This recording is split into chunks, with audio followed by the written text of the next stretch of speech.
I want to unfold the top free agent players in the NFL that you need to know. I'm going to jump to you first and let you share your first player that you want to bring up. Who do you got? Okay. Can we share players, or do you want me to just jump right in? Jump right in. Give me your first. Just give me your first one. My 1-1, if I needed a player to enhance my team this offseason, if I needed a player to turn my good team into a great team or my playoff team into a Super Bowl caliber team, is Tyler Linderbaum. That is big, meaty center playing with the Baltimore Ravens. He's a premium center. He is not the center that your team has, because the 28 out of 32 teams have a regular guy playing that position. He is one of the 4 guys that is not a regular guy at that position. I unfortunately saw some pressure numbers from him that got released by Rotman, and not so great this year. It's fine with me. Tyler Linderbaum's the man. He is a physical run blocker, a very good pass blocker. I am so confident that the Ravens understand the value in him, that they're trying to figure out how many people can we cut? How many people can we just absolutely cut off the roster so we can afford to keep Linderbaum? They're probably at like 14 or 15 guys by now, trying to think about it because he's going to demand big money. But he's not the who was dummy that went to the Bears Drew Dalman. Drew Dalman was the big. Talk about a guy who got a lot of money and was probably a little bit overpriced for what his value actually was. He still was solid. He was fine this year, but does not match the market for what he got contract-wise. Tyler Linderbaum is a market resetting type of a center. Yeah, Dalman can't snap, and Dalman can't snap and block at the same time. Linderbaum can. He's a natural at the position. He's very, very good. So he is a market resetter. He is the guy that the Bears were a year early on. That teams this year will be a year late on if their cap isn't figured out to be able to sign a guy like this. Any team that he gets signed to, they become more professional, and an offensive line gets immediately improved. It's one of the few times you're looking at the free agency market, and I'm like, man, if we got that guy, we're in a completely different situation. That is the level of importance I think getting Tyler Linderbaum on your team is. As a fan of a team that desperately needs a center, John Michael Schmitz ain't doing it. Talk about a guy that's just on a team. Every team's just got a center. Nobody has a Tyler Linderbaum but the Baltimore Ravens. I thought Michael Schmitz was supposed to be good. He was supposed to be, and he hasn't exactly lived up to the hope. The problem with John Michael Schmitz, I liked his tape coming out of Nebraska. He was a high floor prospect, and he just has been so banged up and inconsistently available. I'd like to spend the money and go for the big upgrade and bring in Linderbaum. I don't know if it's going to be possible for the Giants because they have to clear space in order to be able to afford him. The Ravens right now have $22 million in cap space. So I would imagine most of that money would go towards bringing back Tyler Linderbaum. That is a sound strategy. That's for where the it Ravens. should go. I wonder if they decide to tag him. I don't know off the top of my head, so I'm not going to guess what the tag for centers is. I don't believe it would be super high because it's supposed to be the average of the top 5 highest paid players at an individual position. If you could look that up, that would be much appreciated. But I would imagine that the Ravens would have enough self-reflection to understand that they cannot let Linderbaum hit the open market because they will not be able to bring him back. And most importantly, with Harbaugh in New York, I would imagine if they do evaluate that they want to get a new starting center, Harbaugh would probably do a pretty aggressive job of trying to recruit him. Tagging him is probably the best approach. The tag appears to be for the offensive line. It was just a blanket offensive line, at least here at over the cap, $28 million. Oh, man, they might not be able to tag him. Yeah, they're in a tough spot, man. Baltimore's in a real tough spot. That is a I had big homie. They're going to say, "Hey, down the line, here's your $40 million. This year, we need you to stay on for about 8." The amount of teams that need to set themselves up for success, and most importantly, prepare their offensive lines to maybe better protect the youngster. There's so many teams that we can talk about like that. Someone with ridiculous cap space is going to unload an unreal amount of money on Tyler Linderbaum. So if they're not willing to spend that 20 for a center is a lot. Baltimore, I'll give you Ryan Newsel and $5 million. All right. What? That's what I'll do. That will deal right now before free agency. You get our center and $5 million. We'll pay you to take him. Go ahead, please. All right. You stole the first guy that I wanted to bring up, so I'm glad that we got to talk about him. Trey Hendrickson needs to be discussed. Trey Hendrickson's a little tricky because his market value is a little hard to evaluate because he's over 30. He's an older player, but his production over the last 3 seasons, really the last 2 because he got hurt this past year, is nuts. He's got 39 sacks in the last 3 seasons. It is insane how dominant he's been when he's been on the field. Now, you do kind of have to worry in terms of the new contract that he's going to be getting. Do you factor in availability and concerns of future availability? Do you factor in concerns of him falling off of a cliff? Edge rushers over the age of 32 typically do not maintain that level of success. There's very few guys that maintain that degree of dominance. So it might impact his market. I think that there are a handful of teams out there that would be willing to spend upwards of $30 million or more on a big contract for him in order to boost their pass rushes. Do the Seattle Seahawks consider going and bringing him in? Does a team like the Patriots try and go and spend some money in order to bring him in order to really establish a defensive presence? There are a lot of franchises that I think have the bread to spend on really incorporating him into their defense. And he's the type of guy that will be a leader when he's not dealing with the BS of his contract like he had been dealing with the Bengals. I'm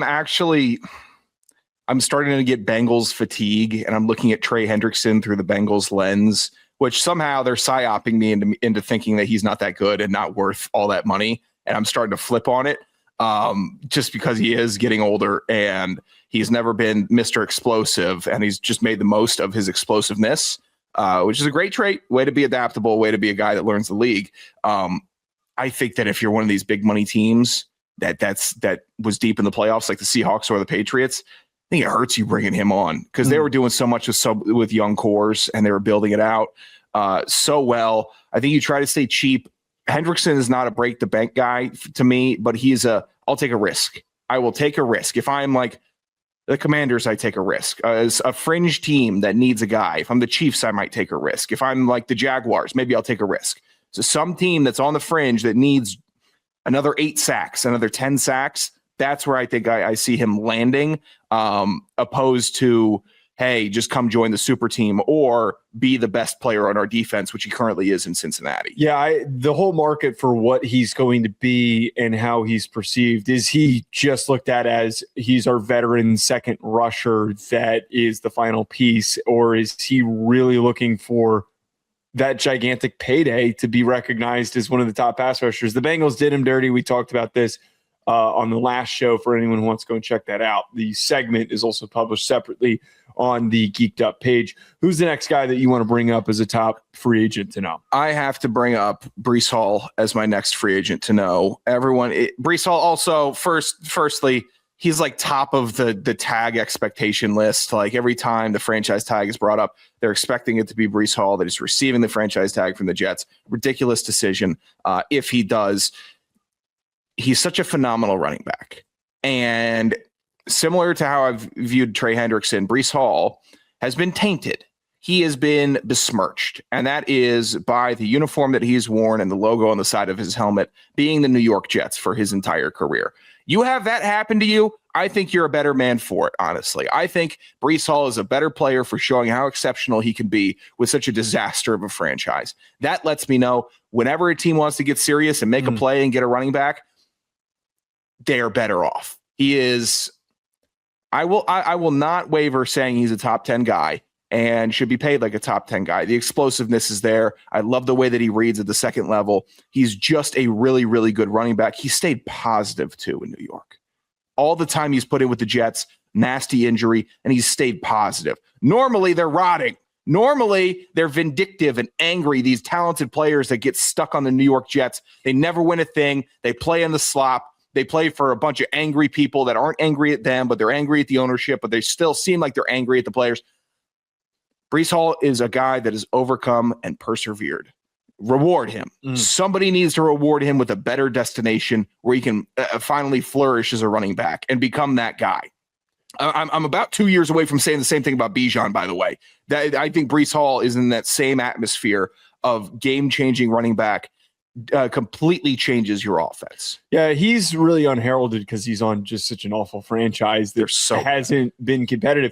One team that immediately makes sense to me that has a lot of cap space to spend, it's the Commanders. You use your draft pick to address defense and then spend whatever amount of money it would take to bring in Breece Hall. The one thing, though, that makes it easy for him to get tagged, the franchise tag for running backs is only $14 million. So it's nothing crazy if the Jets did want him to return for this upcoming season. But the Commanders is like one of the top teams that I would think of that they want some juice at running back and they want somebody to play alongside Jaden Daniels. To me, that is such a perfect pairing. Make it happen. That'd be awesome. Send him to Kansas City too. I want Jeremiah Love in Kansas City, man. I want Jeremiah Love in Kansas City. Oh, you are a chaos that. I want that so bad. I don't want him to go after Breece Hall. I want Jay Love. Do you think that he falls to Kansas City or they trade up for him? I think I can't imagine. It probably. I wouldn't consider that really a fall. Him going a running back going 9th overall with a bunch of Kansas City is the 9th overall pick. Yeah. Oh my God. You didn't know they were picking that high? I thought they were in like the teens. 9th overall pick, dude. Oh, we're in trouble. They have a worse pick than the Bengals. No, Jeremiah Love being a Chief is far more realistic than you real. I am rooting for that. I want Jeremiah Love on a good team. I didn't know that. With a good coach, with a good quarterback, where we can watch him strut for 1,700 yards because he is not the only player on the offense. I want that so bad, man. I absolutely want that so bad. But to that point, Commanders would be interesting. I have to bring up George Pickens. I would imagine George Pickens gets tagged because the Cowboys, how could you let him go after you went and traded for him and he played as good as he did this past year? 1,400 yards, 9 touchdowns. George Pickens played to his potential. We finally got George Pickens. We finally got to see, ironically, in one of the most distraction-filled locations possible, in a microscope of a city and playing for a team that just gets so much attention, he ended up playing better. He ended up improving instead of being in Pittsburgh where I know that there have been crash out receivers, but one would think that Pittsburgh is mostly distraction free. He reached his potential. I want Jerry to just figure this thing out. But if he hits the open market or they tag him and try to trade him, I think that he will be transformational for whatever team is able to pull him in, or if the Cowboys end up bringing him back. Pickens is like the guy that sleeps better when he moves in next to the fire station. Like it just doesn't make sense. Thing? No, but playing better as a. I hate labeling as diva wide receiver, but I don't know. I don't think he's a diva. I wouldn't count him as a diva. He's a chaos agent. Because diva is AJ Brown, which is you're either an outward complainer or you're a quiet complainer, and AJ Brown is both of those things, where he's clearly visibly upset. George with what punches his role was. people on the field. Yeah, man. that's honestly, not to you. How many receivers do you know doing that? There's not many. He's a linebacker playing receiver. I don't know what to classify it. Because it's not. He's a dickhead. That's a good kind of dickhead. There we go. There we go. Perfect. Dickhead wide receiver. I think the tag is looming. Also, Jerry doesn't want to get burned again. He does not want to get burned on another large deal, which pisses me off because George Pickens earned it this year. Yeah. Stellar season. Really, really, really saved the Cowboys before they imploded and they did their whole thing where it's like, oh, we're going to make it now. Oh, no, we're not. This is the guy you pay, Jerry. I know you ate a tough one with the Trayvon Diggs contract, and you paid Dak so much money, and you paid CD so much money. But you pay George Pickens. If you went out of your way to go sign him and go get him, you might as well keep him if he's doing something like this in his prime. Say, hey, George, maybe you stop punching people. You get an extension after this 3-year deal that we give you. I hate the idea of tagging him because he was so good in Pittsburgh too. Like his body of work is solid. He deserves a big contract, but it is an impact guy to watch. My last player, just briefly because we didn't have we had one. I haven't had a defensive player yet. Devin Lloyd for the Jags. He single-handedly beat the Chiefs. I haven't seen a player like that in a while. He's a stud linebacker, flow state linebacker, just so fast and so talented. I hope he gets out of Jacksonville and they lose 3 games next year, or they win 3 games next year, pardon me, and he goes and plays for a great team. But that is a probably the best linebacker on the free agency market. And then lastly, Kyle Pitts, another guy rumored among the tag rumor mill. I think you gotta tag. You gotta. I'd pay him. This is one of the few instances of like a positive outcome for like they've invested so much into him. They drafted him, and there's your kid. So every year we're waiting for him to break out. Every single year we're waiting for the vision. We're waiting for it to come to fruition. You got to see it through. You can't let one of the most freakishly athletic tight ends ever to enter the NFL that has given us glimpses, hasn't done anything to any regard that makes him a problem. He hasn't had like serious lingering injuries. Yeah. It's just been inconsistencies with the team and the offense and the play calling that has hurt his production. You got to see it through. You can't let him land with another franchise that maybe has their ducks in a row a little bit better and watch him pop off for 1,500 yards or some nut ass stat line because they finally say, hey, why were we putting him in line? Why didn't we just flex him out? Why didn't we actually just use him as a big X? Just like the biggest X receiver in the NFL. Why didn't we just do what Florida did, which made him such a complete and utter mismatch, instead of Arthur Smith using him as a decoy? They're masochists. That's why. And there's nothing that the Atlanta Falcons would love to do than to stick it to the fans one more time and let him go and watch him just torch the team. It is what it is. I think he's shown improvements. I think that he's still so young. I mean, when he came into the NFL, he was like a kid, honestly. You look back at him, rookie year, it's like a kid. I know it's crazy to say because he's such a freak athlete, but now he's got some NFL muscle tacked onto him. His blocking has actually improved tremendously from the inline stuff. His rookie year where it was just rough. Second year was rough. He had the injury. This year I saw so many positives with him, and he's still so young. You still have like you can get a contract, another big contract out of him 4 years. He's not even 29 yet. You know, you're still getting him done. Another one before 30. So I think the sky is the limit. Quarterback issues are starting to loom and concern me a bit. But I think you roll the dice on Kyle Pitts and you don't let him go to free agency. But if they start messing around in Atlanta and he is like, I'm out of here, or I'm going to test it out, and they don't tag him, somebody is going to get better. And there's going to be a really smart offensive coordinator that says, I've been waiting for this opportunity. I've been waiting for this opportunity to get a tight end like this. Or I've been watching Kyle Pitts, and all I'm thinking about is what I would do with him in my offense. It's like George breaking up the couple and Jerry and Elaine saying, we've been scouting them. We're ready. Thanks, George. Thanks for opening that up. Now I can go in there and have my fun. Don't let it get to that. Tight end franchise tag is only $16 million, which is kind of interesting. Here's the one team that would totally sign him and completely upend the entire NFL. Did you know that the Los Angeles Rams have $44 million in cap space available to them this upcoming offseason? Did you know that they have to what you just depicted here? An offensive mind that's been just hoping, maybe waiting for that insanely rare weapon to work with. And I know they got a solid tight end room. They drafted Terrence Ferguson last year. Terrence is okay. Could you imagine Kyle Pitts in the slot with Puka and Devontae Adams still? And theoretically, if they drafted with that Falcons pick, which would make this even funnier if they drafted Mekhi Lemon. So they'd have Mekhi Lemon, they would have Puka Nacua, they'd have Devontae Adams, and they'd have Kyle Pitts. That would be one of the most insane offenses in the NFL if they put that together. I'm rooting for. I couldn't imagine a more dangerous unit. I am rooting for that. I am hoping that the Rams have enough foresight and realize this is the opportunity. This is our chance. We got Stafford for one more year. He just won the MVP. he wants to walk off into the sunset, we're going to go all the way in. We're going to build our Warriors super team. I'd fly to Atlanta with a knife and cut myself in front of Mercedes-Benz Stadium. What? That's what I do. I gut myself in front of the stadium in brutal protest. And also, Atlanta, this is why you sign him.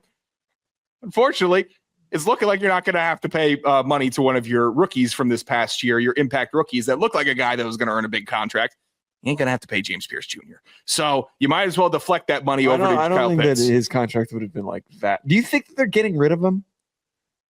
I don't think with the laws that are going on, the mandatory laws in Florida, that we're going to have to make that decision under the timeline of a Kyle Pitts contract. Okay. It's looking like a mandatory 5. Well, we're not. I'd like to give Pitts a mandatory 3 with an option for 4. That's what I'd like to see him get. Well, obviously not rooting for that to happen. Mm-hmm. Tough situation with James Pierce. The Otter Creek says, cut Michael Pittman. I was curious, his dead cap, if you cut him before June 1st, it's only $5 million. So plausible. Michael Pittman's been a weird case. He earned that contract in 2023 when he had 1,100 yards. He was pretty productive. And then he had 808 and then 784 for his yardage. Yeah. Talk about a guy who just never... I mean, that whole team is crumbling. That whole Colts team is falling apart at the seams. I know there was just the Daniel Jones and Jonathan Taylor run show, the extravaganza this year that probably affected it, but Pittman hasn't had a quarterback there. He just hasn't. But yeah, Flacco. Well, he had Daniel Jones this past year, and his Achilles popping obviously was not good for that.